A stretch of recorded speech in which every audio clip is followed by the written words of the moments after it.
Hey guys, Rain is finally back on, and I couldn't be more happy. These 6 weeks, it's been really long 6 weeks.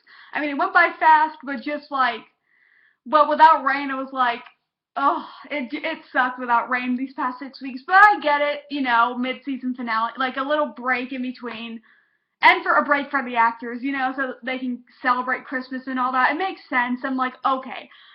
So yeah.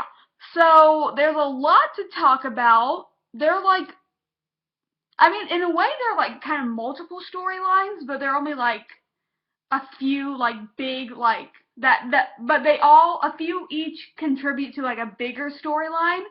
So if that makes sense. So yeah, okay. First of all, there are some Greer Lake scenes, awkward, boring, kind of boring. I would have rather seen more, you know, something else. But yeah, there are a few of those scenes. I'm like, okay, I don't really care about them anymore as a couple. I'm like, I like Lade.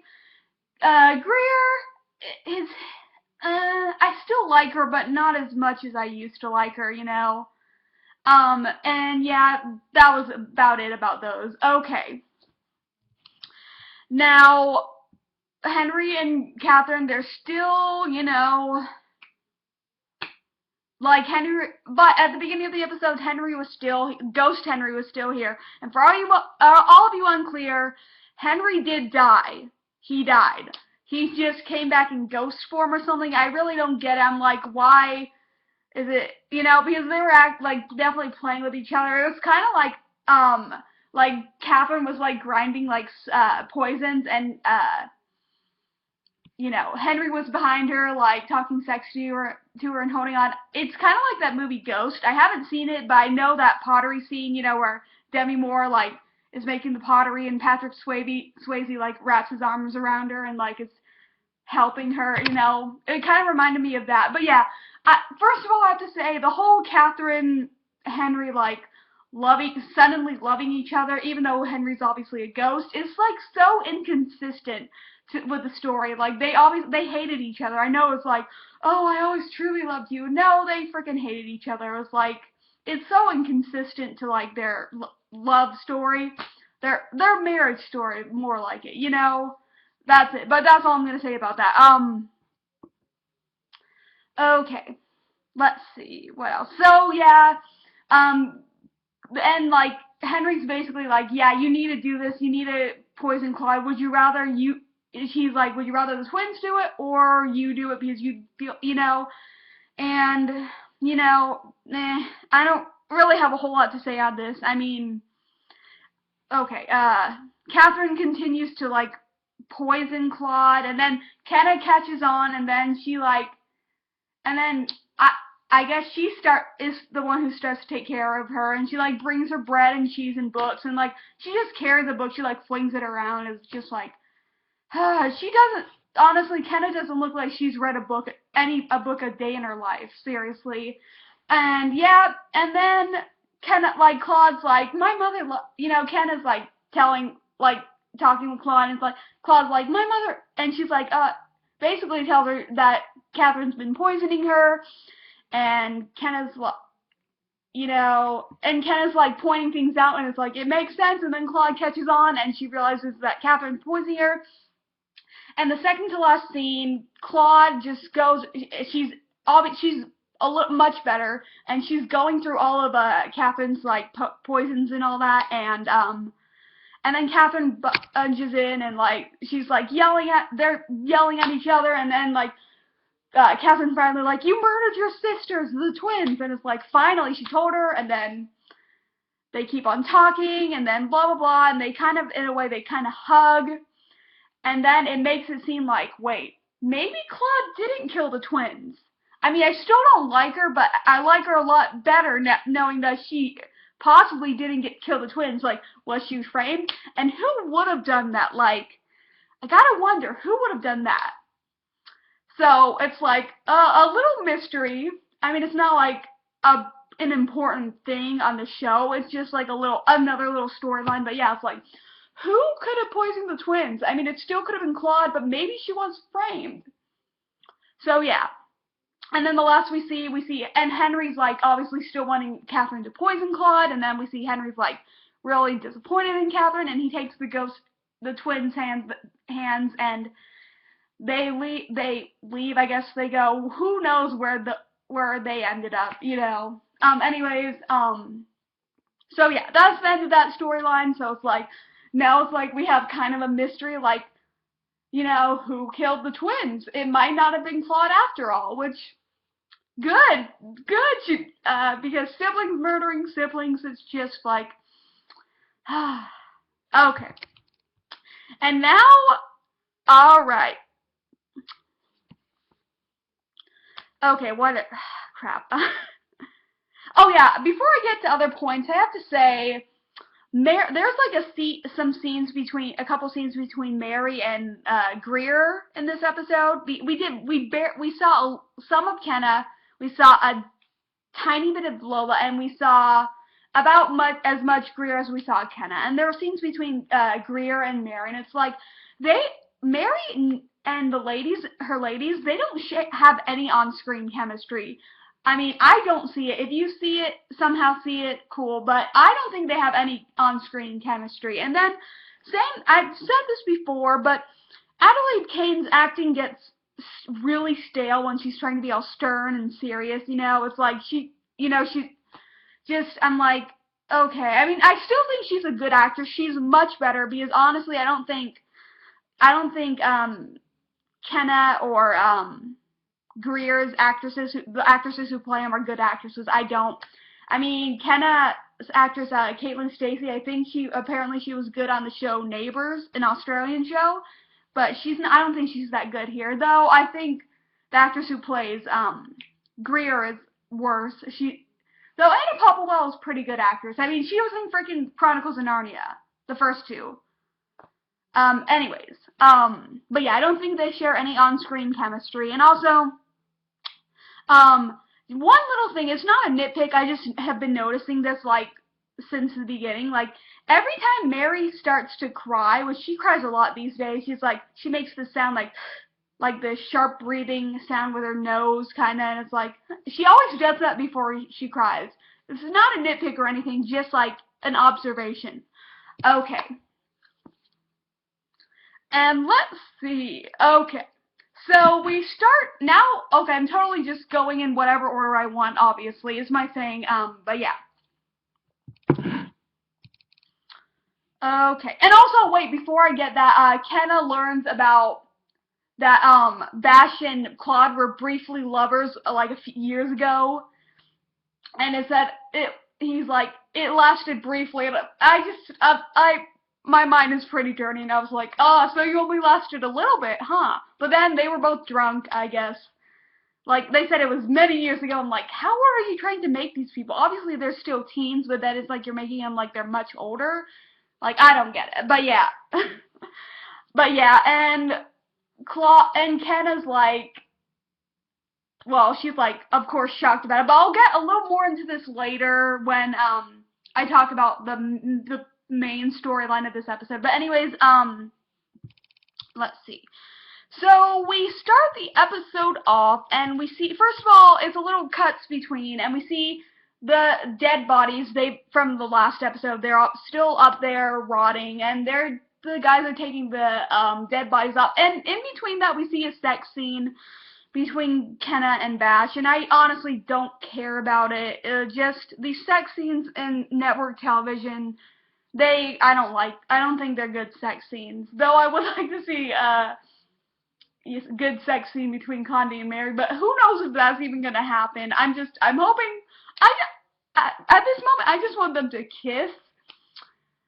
Sex can come later, if it even does happen. But anyways, yeah, I don't care about the Bash Kenna sex scene. I don't care about them as a couple, honestly. They're fine. They have good enough chemistry, but honestly, I don't care about them as a couple. Yeah. And then they're interrupted, and like they talk, and one of the guards comes in, like talking about the bodies, and then Bash goes and checks the bodies, and then they all have the mark of the Dark Riders on their chest, like which would be like around here. And yeah, and of course Bash talks to Francis about it. And then we see later, a little later in the episode, Bash is in his office and this little bitch comes in. Freaking, she's probably a one and done character, but yeah, what a bitch. She basically betrays Conde. She reveals someone who has the mark of the Dark Rider, and she reveals it's Conde, and obviously they were having sex. That's how she saw it. And of course she's a married woman because that's what Conde likes. Yeah. And anyways, and the guy, I think, and there's some guys from the Catholic Church there, obviously a higher up, maybe like a cardinal or something, they didn't say. And he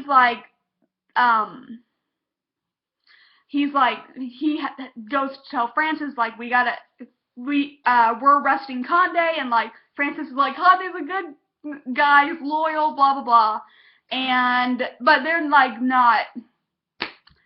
they're not having it. And so, though Conde and Mary both hear about the news, and Mary, earlier she was planning, no, she's gonna go to, Chateau Chambord. That's, one of the royal chateaus, and, because she still wants distance, which I'm like, understandable, really.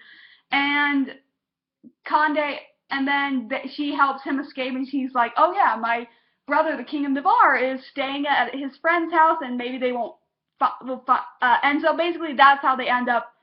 And so she takes him there with her royal guard, and Leif and Greer accompany her, which is like, we saw a little bit of Greer, Leif and Mary scene, which we've never had, a tiny bit. They've never had dialogue scenes together. They might have been in the same room a couple times, but they've never had talking scenes together. It's like, cool. Yeah.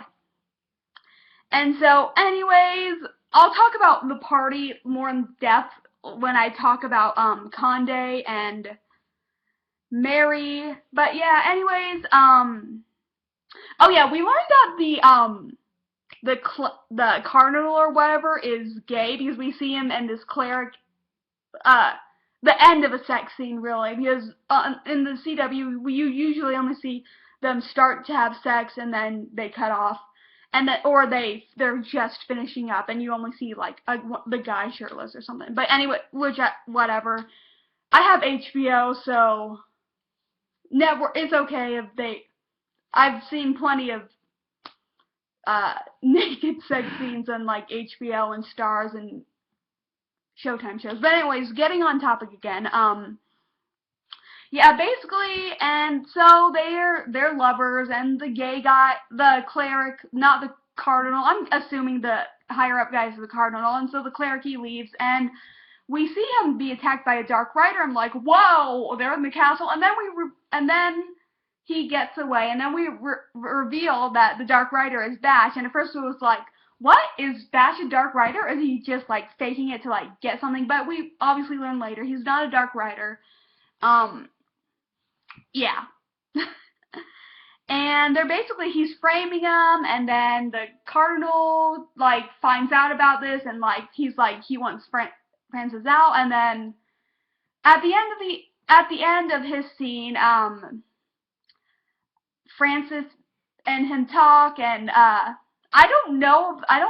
guess the cleric got out of jail or something, I don't know, and because the cardinal had to leave, the gay guys had to leave, I guess, court, not because of gay, but they're gay because of the whole Dark Riders, thing, but yeah, I guess they're gone, I'm not really sure, but yeah, and it ends with, the whole thing ends with the cardinal and Francis basically, like, Francis is like, yeah, we know you're gay, it's like, he goes on this little monologue thing about loving someone who's like, oh brother, I swear the writers are trying to make Francis look good, but my mind will not be changed. I don't like Francis at all. I can't stand him. I can't wait until he gets killed off, because I mean, by this time in the show, it's early 1560, like probably like January. Yeah, like probably January, maybe February, and Francis dies in like December. Yeah, I think he dies December 5th because he dies only like 2 or 3 days before Mary's 18th birthday. So yeah. So at this point, Francis should only have like 10 months left, 10 or 11 months left. But anyways, yeah, okay. And now the stuff I want to talk about, obviously, is Mary and Conde. And also, before I get deep into the episode, I'll bring this up later. There's a little bitty subplot, Francis is going to visit his son, John Philip, and the baby is kind of like sick. Maybe he has, whatever babies have. Crap, I don't remember, because I don't have kids. And if I do want to have kids one day, but not for a long time. Okay, but yeah, the baby probably has whatever, like, young babies have. I forgot what it's called. If you know what it's called, where they're always crying and they can't get to sleep, but they're not cutting tooth, they're not cutting their tooth, but they're just always colic, I think. Colic, that's what it is. Okay, but yeah. And I'll talk about them briefly later. And anyways, but yeah. Now the party, so Mary and Conde and Leif and Greer and all that, they get to the house, which first of all I have to say, another observation, this one is kind of more a nitpick. Like, they always put like a few guards with like a king or the king, like with the royal family, like, oh yeah, 3 or 4 guards, oh that's fine. Like, if this were like the Tudors, like, they probably have at least 50 guards. Mary would probably have at least like 50 guards, or Francis would have like that much, but whatever. They are always like, oh yeah, 4 or 5 guards, that's fine, that'll be enough. 10 guards, it's like, they would probably have like 50 guards, like, at least. But anyways, especially if they're traveling, like if the king or queen are like traveling to another like chateau or something, they'd probably have like 100 guards even. But yeah, just pointing that out. It's a total nitpick, but I love the show, but but I'm not gonna ignore like the little annoyances I have or the problems. But anyways, yeah. So the party's going on, and first of all, Mary's red outfit.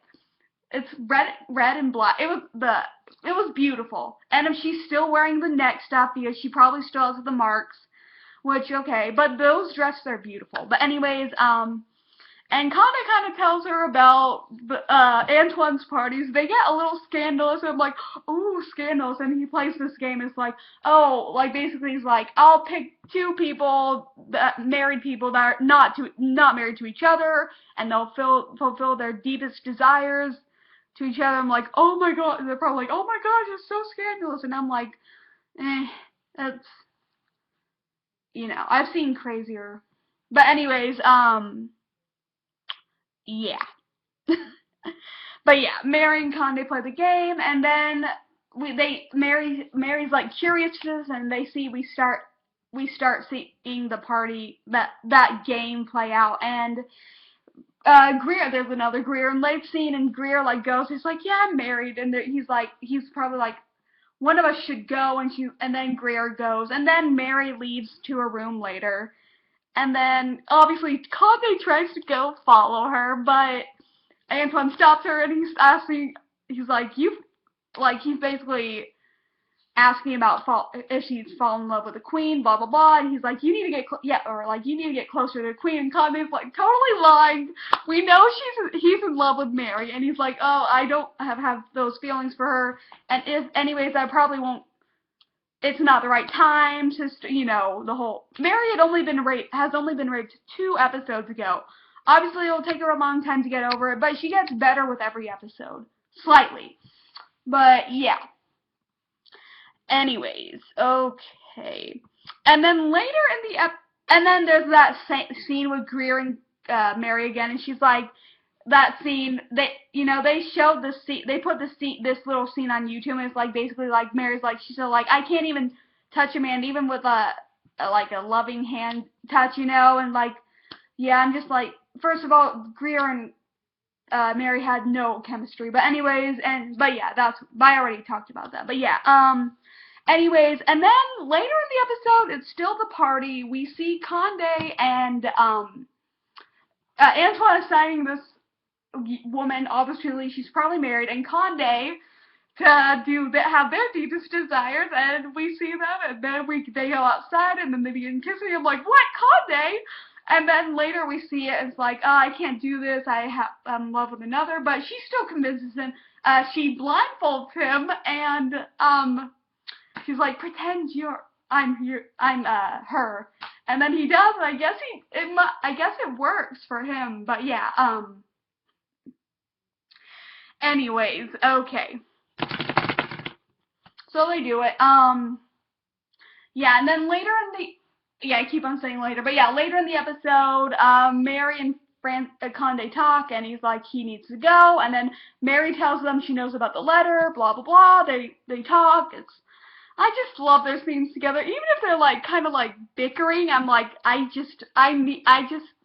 these scenes keep me going, guys, but anyways, Francis leaves, and then we realize later in the episode that the church, some guards and stuff, they arrive at the, Antoine's friend's chateau, and it's like, oh shit, it's like, oh my god, are they gonna get Conde? Well, which, first of all, I know he's gonna live. Conde dies several years after Francis dies. But anyways, so I'm not worried about him, he's gonna live for a while. But anyways, and, oh my gosh, and Mary is prepared to help him again, and, okay, so basically, she like, tells Conde, and Laith is there too, I love Laith, I'm glad Laith was there, and, Laith, okay, oh my gosh. Okay, Mary tells Conde to give her his sword, which, first of all, swords, those are freaking made of metal. You can totally tell these are fake swords because they're heavy enough on a man, but there's no way most women would probably not be able to pick up a sword because those swords are freaking heavy. I've never tried to pick up one, but I've read enough and I know they're freaking heavy. Like, a man, it's hard enough for a man to pick up a sword, like when they're first learning to sword fight, but a woman, most women probably couldn't pick that sword up. But anyways, whatever, it's just pointing it out. But yeah, so basically, Mary puts the sword, like the tip of the sword in the fire, and she's like, basically they're trying to unbrand him, and oh my gosh, that would be so freaking painful. But yeah, Conde takes off his shirt, which, we gotta see him shirtless, and he's like, no, we'll do it, and Laith grabs the sword, and he puts it on, his Mark Ryder, and, like, poor Conde is in so much pain, but then Mary grabs his hand and holds it, like, she lets him squeeze his hand, I'm like, yay, and then we see that, and then also at the end of the scene, and then later we see, they're like, because the guards were like, they were almost there, and then the guards are like, well, Conde, we know you have the mark, even though it's not there anymore, which Conde he was sweating, it was like, his body was glistening, even though he was, like, totally bleeding from that mark, which, ugh, that would be horrible to have. He was looking good, even though he looked like he was in so much pain, his body was, glistening, it was nice. But anyways, but they make it out, and Conde's fine. But also, this last scene before I get to the final scene, Mary, they're on their way back, and Mary decides, no, I'm not going to Chambord, and Greer's in the carriage with her, and Mary's like, I did it, like, I was able to hold a hand, and she was like, she felt like she helped, and she really did. I'm sure that Conde, like, being able to squeeze on Mary's hand helped a tiny bit. But even though Mary felt good, it was like, she's getting better slowly, which is good, but she won't be back to herself. And she actually did smile a couple times in this episode, and I'm happy. I'm like, I want her to freaking smile more. Even before the whole race situation, she never smiled, and I'm like, what the hell? But she's slowly getting better, and I'm glad. I'm glad Mary's getting better. But yeah, and then the last scene before, like, there's a little bitty scene, because, Mary and Bash actually, like, exchange a couple words with each other, which is better than they have been doing this whole season, because they haven't talked like this whole, actually, since Bash and Kenna were married, which, okay, oh yeah, before I get to the, Kenna learned about,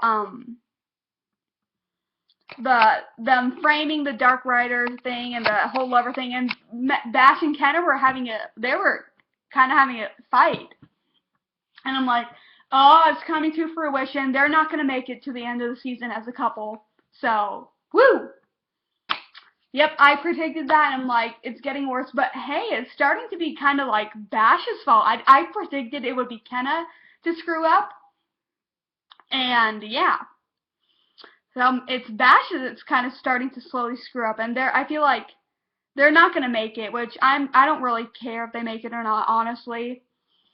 Okay, but anyways, but yeah, there's a little bitty scene with Laith and Conde and Mary and Bash are there, and like, Bash is like, you'd be proud of Francis, blah, blah, blah, and then the last scene, we see Mary, because earlier, Francis had, gone to visit his son again. Lola was holding the baby, and like, he was crying, and then like, Francis holded him, and she's like, oh, all he needed was his father's touch, blah, blah, blah. That's what he said. And she's like, oh, maybe he just finally tired himself out. And then he's still holding her. She goes to bed, passes out. She's tired. But yeah, and so yeah, the very last scene, we see Mary going into the room, and then she opens the door, because I feel like Prairie fans are like, maybe they're gonna slowly get back, be happy again, which, you know, I don't care about Prairie anymore. I don't give a crap.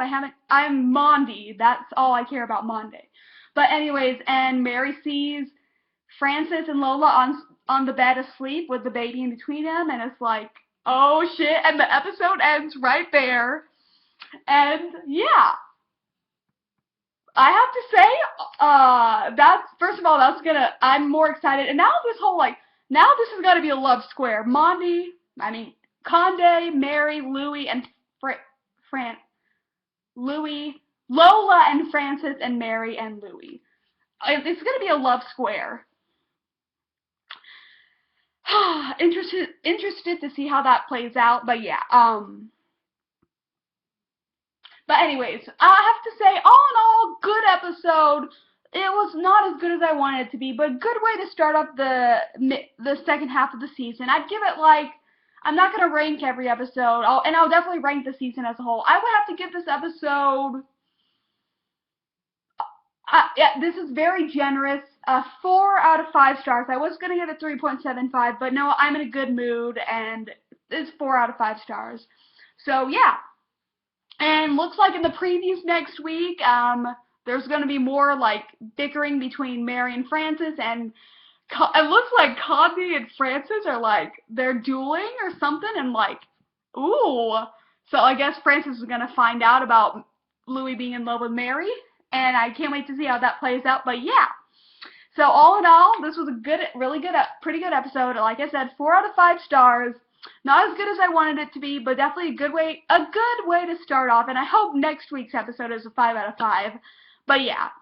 Honestly, my next video, I'm gonna review, I promise this weekend, I will have my book review up for World of Ice and Fire, and I will also be seeing The Boy Next Door either tomorrow or Saturday. Even though I know it's gonna be terrible, I still want to see it, because I'm still looking forward to seeing it, because sometimes you just need to see a bad movie. And then also it reminds you of good movies. But yeah, other than that, I have nothing else to say. And just Rain is back. Woo! Can't wait till next week. And yeah, I will see you guys later. Bye.